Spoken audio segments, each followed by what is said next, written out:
Hello, listeners, and welcome back to our channel. I'm Storyteller. So, I hope that all of you are doing great and all of you are eager to learn something new. That's why today I am here with our new story, The Rat That Ate Iron. This is a very interesting story of Panchtantra. So, before moving towards our story, if you like my voice or like this story, so please do subscribe to our channel. So, now let's move towards it. Jeevrandhan was a merchant's son who was not successful. He faced a loss in his business and lost all his money. He thought of traveling to a different part of the country to seek success. He had inherited a very costly iron balance from his ancestors. When leaving, he mortgaged the iron balance to a nearby merchant in exchange of money for his travels. He traveled all over the country and had a successful travel. The merchant's son then decided to return his hometown. After his return, he went to the nearby merchant's place and asked for his iron balance. Oh friend, please return the iron balance that I had kept with you. The other merchant did not want to return it.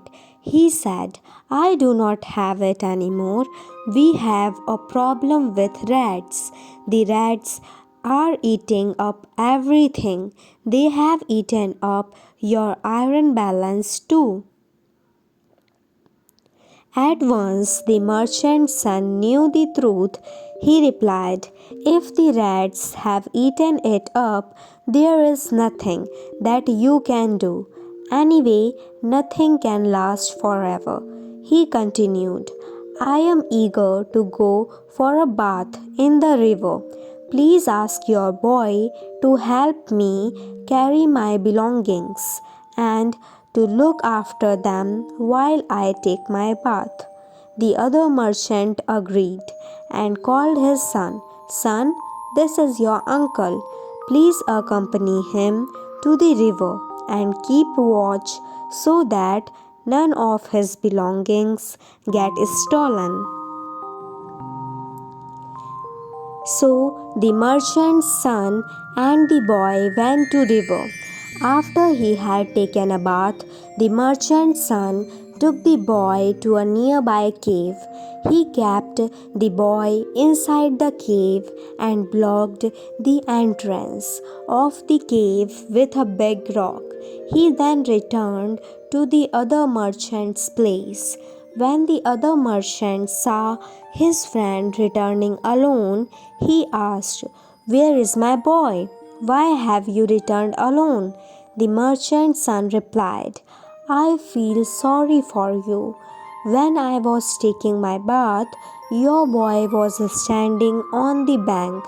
Just then, a flamingo flying above swept down and carried your boy off in its claws. I could do nothing.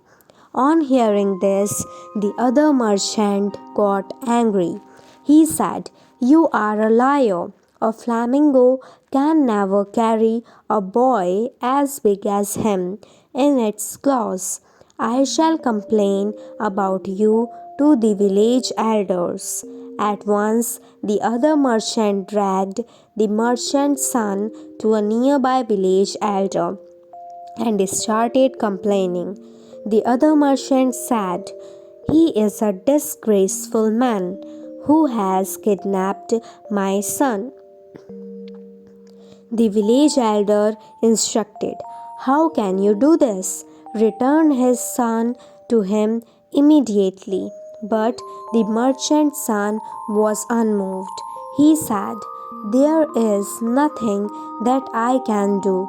A flamingo swept down and carried him off in its claws from the river bank. Hearing this, the village elder got angry. He shouted, How can a flamingo carry a child? You are lying. The merchant's son replied, Sir, in a city where rats eat iron, why cannot a flamingo carry a child? The village elder was amazed to hear this. Where does a rat eat iron? What is the meaning of what you say? Please explain yourself clearly. The merchant's son narrated the entire sequence of events to them and explained how he had hidden the merchant's boy in a cave to get his iron bag balance back. When the village elder and everybody else who had crowded there heard the story, they started laughing. The other merchant was embarrassed. The village elder instructed the other merchant to return the iron balance to the merchant's son immediately and recover his son from the cave. Moral of the story: the wise indeed say, tit for tat is the best policy in life. I hope that all of you like this story. So please do like, share, subscribe, and comment to our channel. And if you want to listen any specific story, so please let us know in the comment box. Thanks for listening.